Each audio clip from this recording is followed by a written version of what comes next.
Now, to Texas. Will you hold this for me also? Thank you. Don't you look at my turn. I was just This is hard enough for me. I think I'll put the glasses on. Yes, you can go ahead.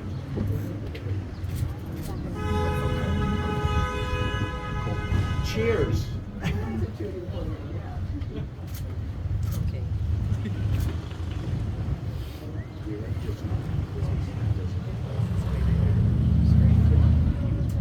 This is a poem, Captain Corelli's Mandolin, by Louis de Bernier.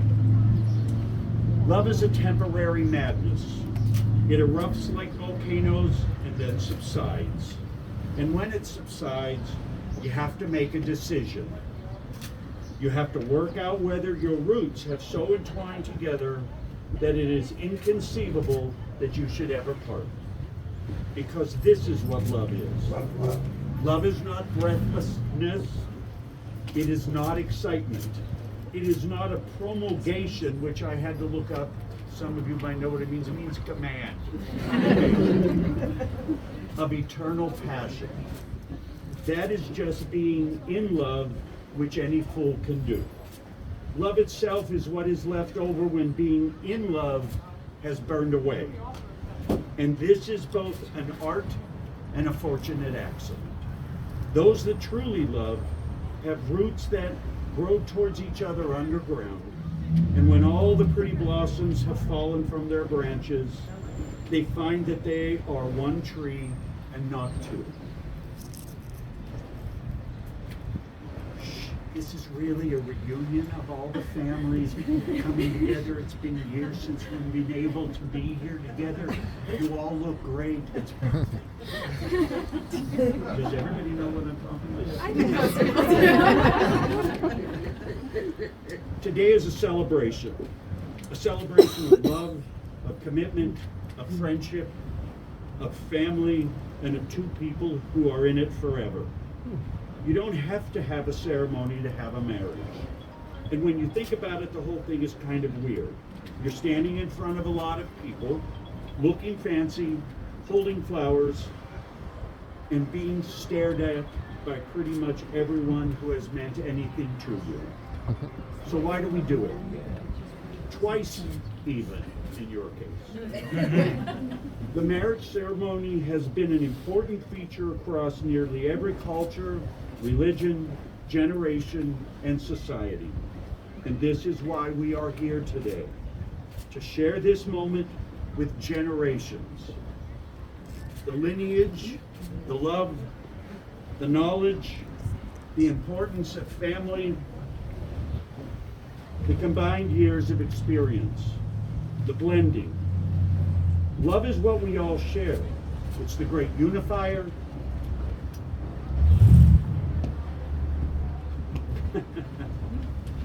The one universal truth and the hope we can get it right.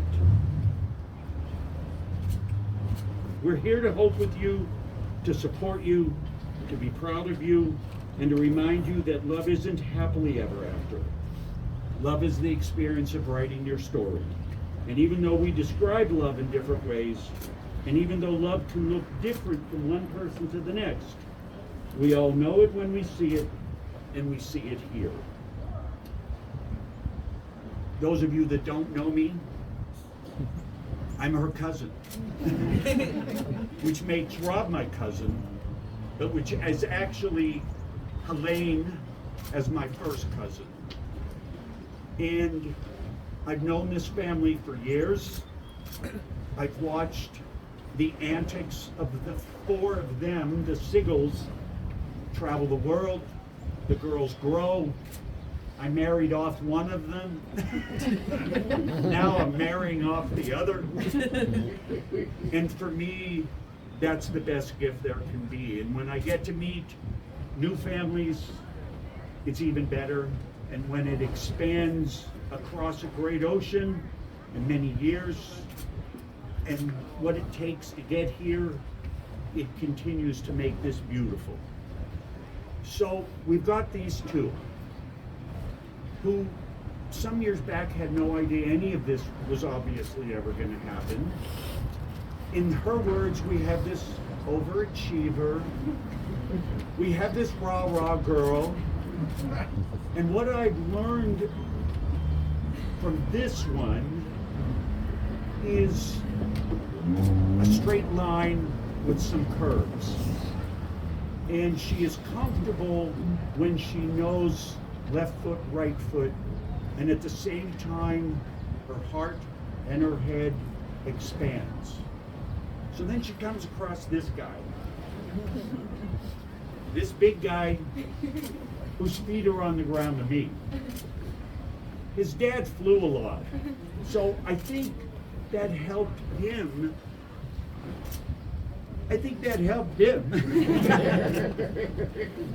To begin to rise above and get this perspective. Symbolically, he didn't share it quite like your love is, but you gave him gifts. We have two people who wanted to be engineers. Well, you guys really have followed your dreams and your career path. What you have is what's looking at you right now. You have this love, you have this support, you have all of the people here, those who have passed and aren't here, who all of us feel, friends and other family that know that we're here doing this. And I know it's chilly. Give her a hug. Give her a hug.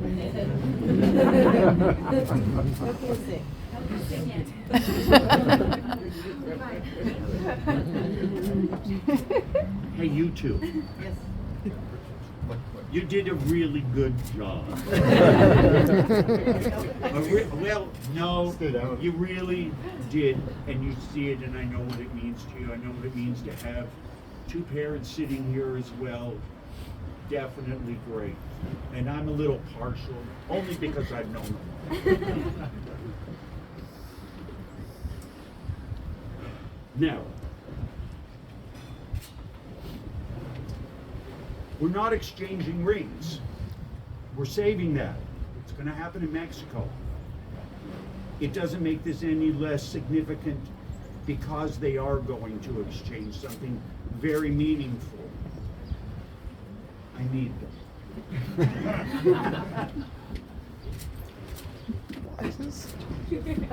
They're going to exchange, I don't like the word watch.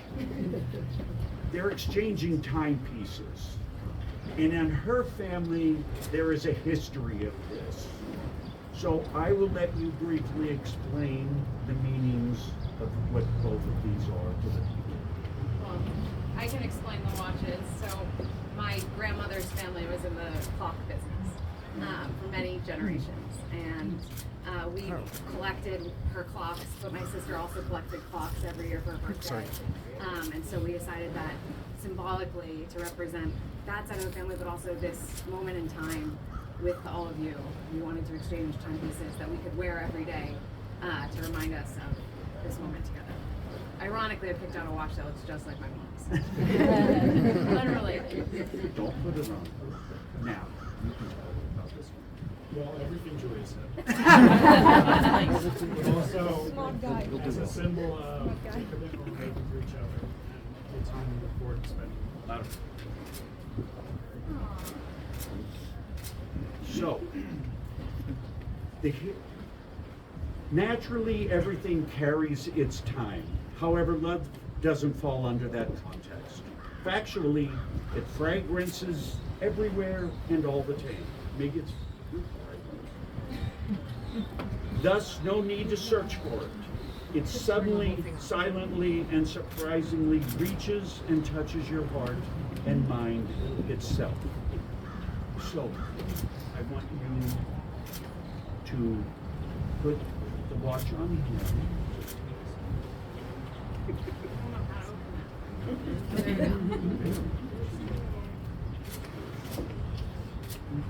You all can look at it later.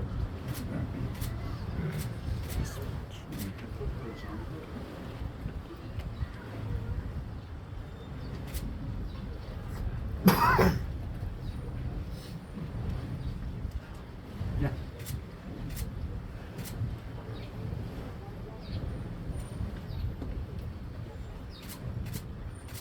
So what I'm gonna do now is have each of the grandparents have a moment with the two of them. They'll go up to Jean, Nan first, and if you don't hear what she's saying, you can ask later.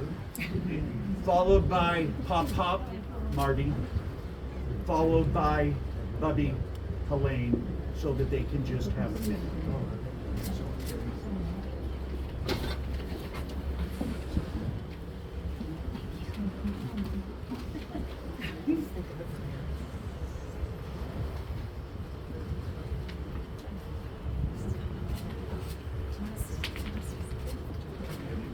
Keep it warm.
You can say it loudly. Here's to Julia. She gets her creative curiosity, love of play and art from her Obi. This, is Rob Levine, the intellect and the charm and ability to achieve all phenomenal things. We adore you both, and you complement each other, and you complement each other in so many ways. Cheers to love, creativity, and boundless adventure. May your love soar to new heights. So fly away. And don't forget, I'm a great grandfather. And I want a couple kids.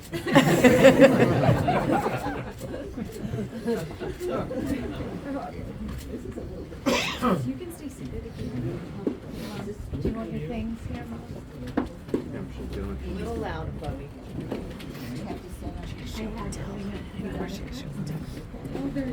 Yeah, there's props. Yes.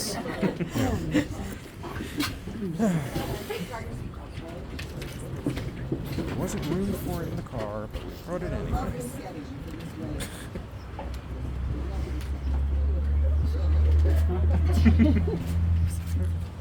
What a joy to meet all of you at the vineyard last night.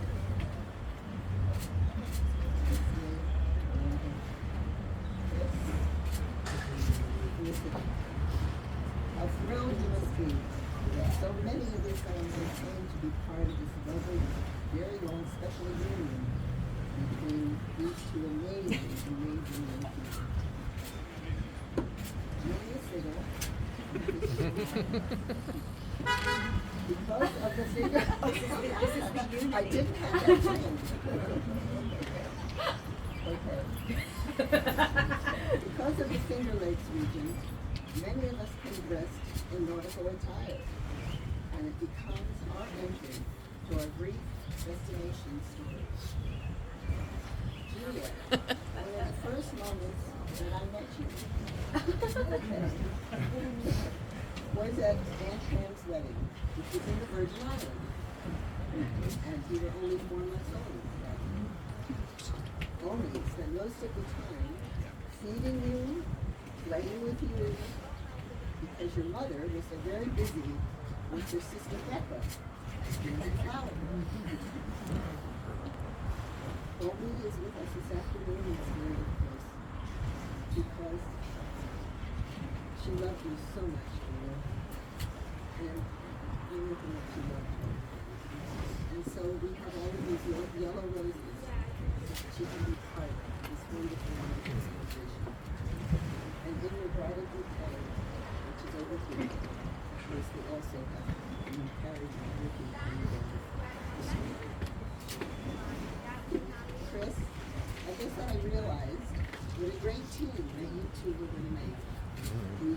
my house 2 summers ago to help me set up a garage sale. And I did it in that driveway in my house. And it was a very successful endeavor. I couldn't have done it without the tool.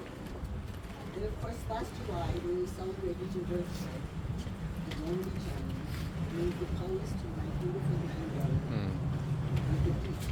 That was nice. On July 4th. Okay.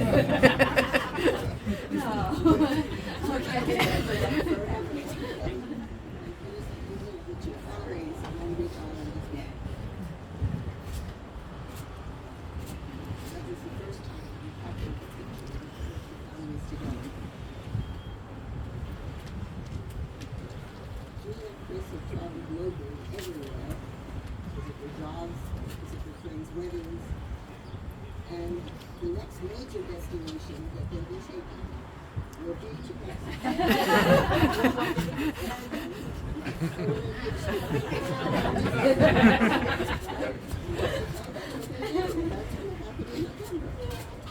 So, we keep going.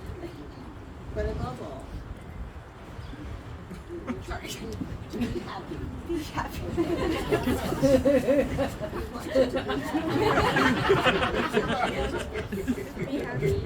So, cheers.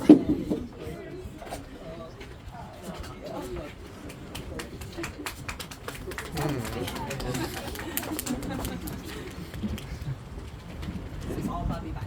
Oh, you know, it's a game all over. You and the people like the flowers.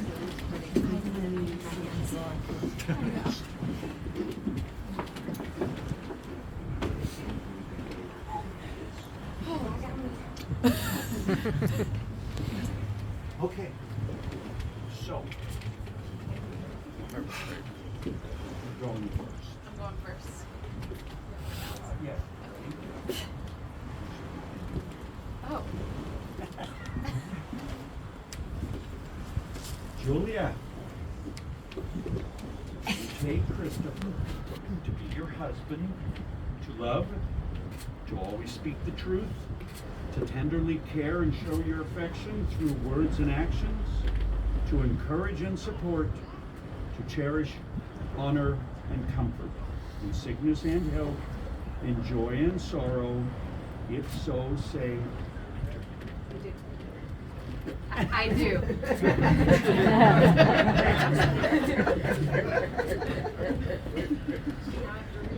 Now you have to read.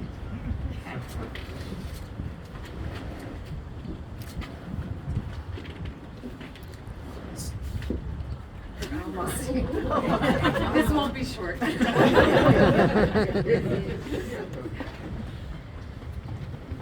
Chris, overwhelmed with the task of writing my love for you in a few short pages, I sat down and sought inspiration this week from a former version of myself. Reading through my private journals this past couple weeks, I relived the emotional journey of falling in love with you over the past 3.5 years through my own eyes and words. Like watching clips of my life, I revisited and remembered snapshots of our love story, filling it with stories between journal entries from my most clearest memories. The moment where I knew we were meant to be, realized that I loved you, and understood what it means to find your counterpart in another. Shortly after we spent time in Tahoe and decided that the singles line wasn't for us, I wrote in my journal while sitting outside Harrah's Casino. Chris is so easygoing, and we have tons of funny chairlift rides. Pretty much up until I almost killed him on Killabrew Canyon. He's a good sport. I think spending this much time with him has shown me how wonderfully someone can treat me. He's always checking in on me to make sure that I'm taken care of, and really goes above and beyond to make me happy. And he does. He's goofy and we're constantly laughing. He's generous and humble. He's adventurous and easygoing. Somehow, though he's older than me, I feel like we're at the exact same moment in our lives. I proceed to overthink it.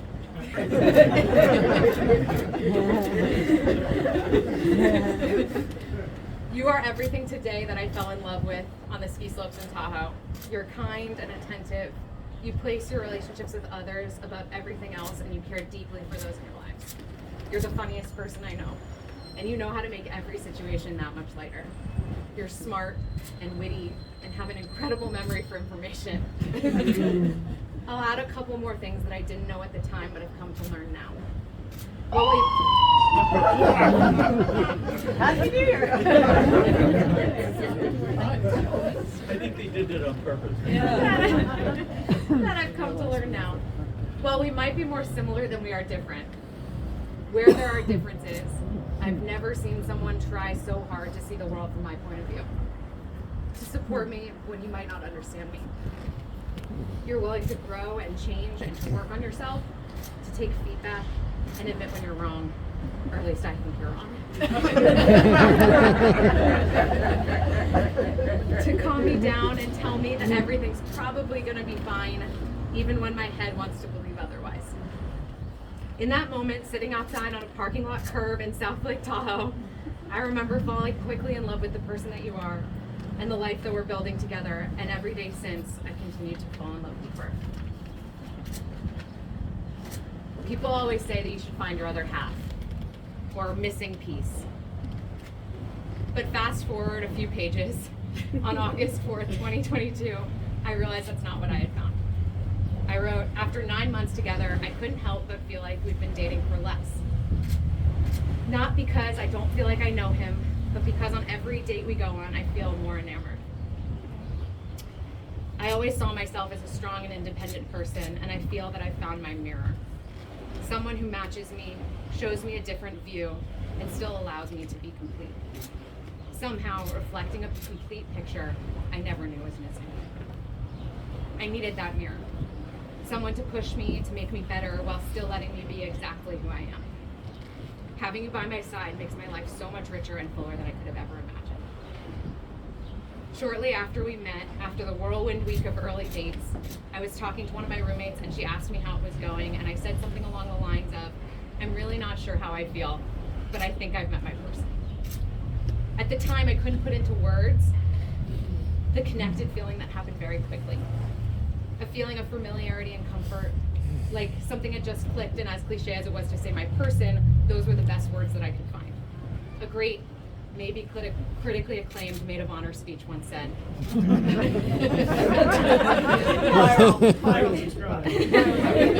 If someone, that you need to find someone that feels like home.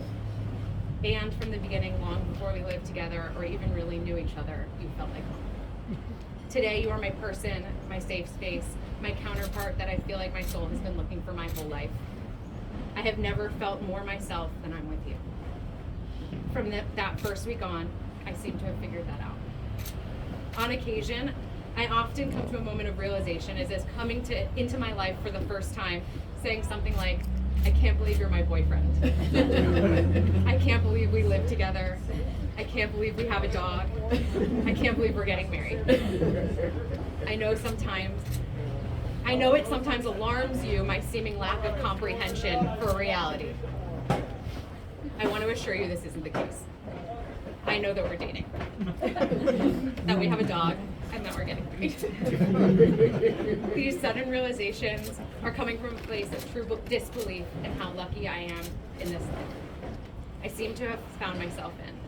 I have a person who feels like home, a life we're building together that is so rich and uniquely us, a person who I love on so many levels, and a seeming completeness I never knew was missing. I sometimes truly can't believe that one person can be so lucky. I can't wait to keep building our lives together. I love you madly.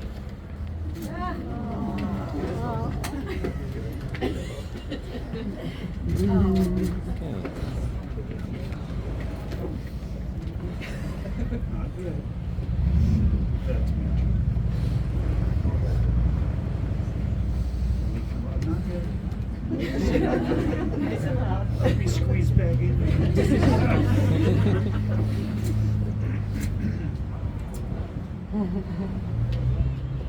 Christopher, do you take Julia to be your wife, to love, to always speak the truth, to tenderly care and show your affection through words and actions, to encourage and support, to cherish, honor and comfort, in sickness and health, in joy and sorrow? If so, say I do. I do. Louder. It was quite a tough act to follow. Start by saying.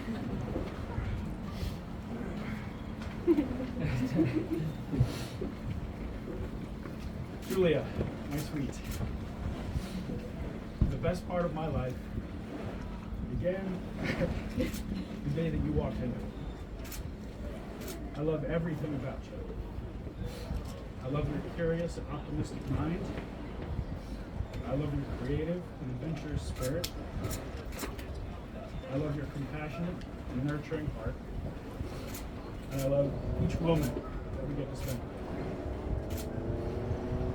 A sacred light came into my life when I met you. I've known it a long time, and I will never stop loving you. He said he was gonna be direct. You had So that do me a pole in favor, every stand over picture? here together for a second. We're winding down. Do a few jumping jacks. So, up here in front, Oh. do you want me to pick it up? No. Oh, something else? They're good. You'll see it later in the dining room. There is a parchment paper that in the Jewish tradition Okay. is the wedding contract. And it's called the ketubah. And it dates back thousands of years. It used to be, there's some goats, there's some shekels. Can I have your daughter? But nonetheless, it was contractual and it was There's a real. yarmulke. These days, I don't think, do you have any goats? Do you have any shekels? So, We have a daughter. we've got Yeah, that's good.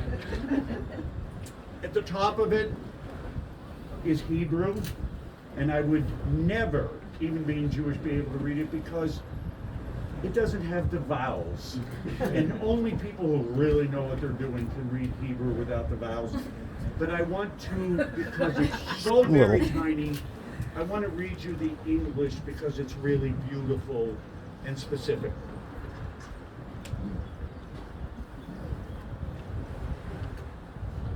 And I want to thank my wife for having me use this iPad instead of paper blowing in the wind.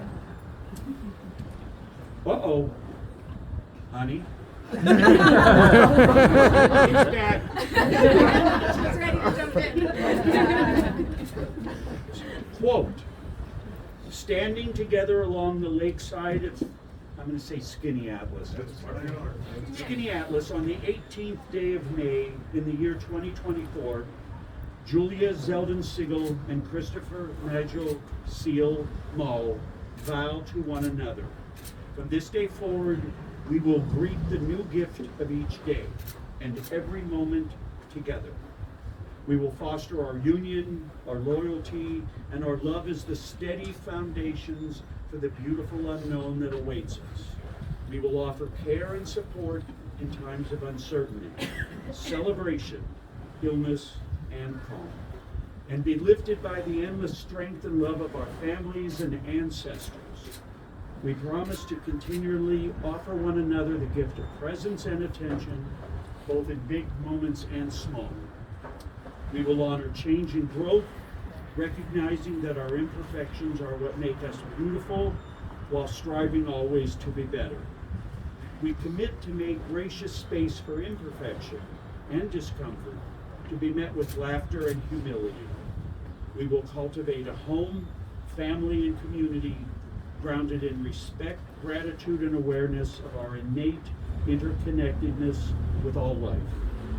We promise to cultivate compassion, romance, and humor so that our marriage may be a space of comfort, inspiration, and laughter, always. Most importantly, when we fail to uphold these ideals, we will allow ourselves space to begin anew and to rediscover one another and ourselves for the rest of our days. And in Hebrew, This is where we would say Lador, Vador, Yeah. from one generation to the next. Now, this is the part where I told you I would do this. Now stand in front of me. Take a look at all of these faces.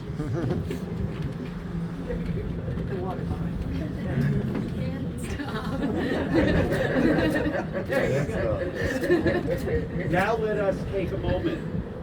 We are gathered here today to witness this bonding family reunion, prelude to a marriage, and they will sign that contract later.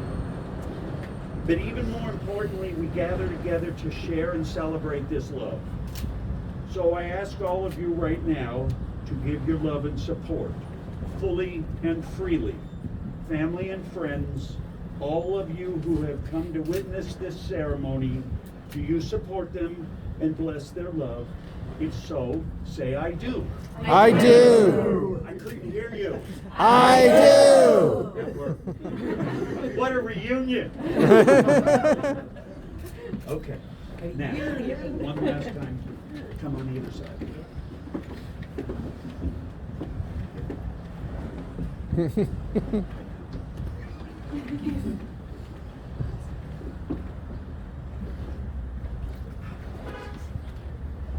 May the light of kind and tender appreciation illuminate your hearts, and the joy of experiencing all of life's gifts as precious and beautiful fill your days with wonder and excitement. The light shines on. We see it from time to time. It is always there. But our attention is frequently elsewhere. It is only when we are aware of the light that our lives are enlightened. The light belongs to each of us. It is our divine nature. It shows us perspective. It shows us significance. We are the light. Though I have the power to pronounce you husband and wife, and though you are, for all intents and purposes, married, I now pronounce you Sonny and Cher, Mork and Mindy, Travis and Taylor, Abbott and Costello, Meghan and Harry, Queen Victoria and Prince Albert, Oh, that's nice. Wallace and King Edward VIII. Actually, I pronounce you Julia and Christopher forever and ever. You may kiss your bride.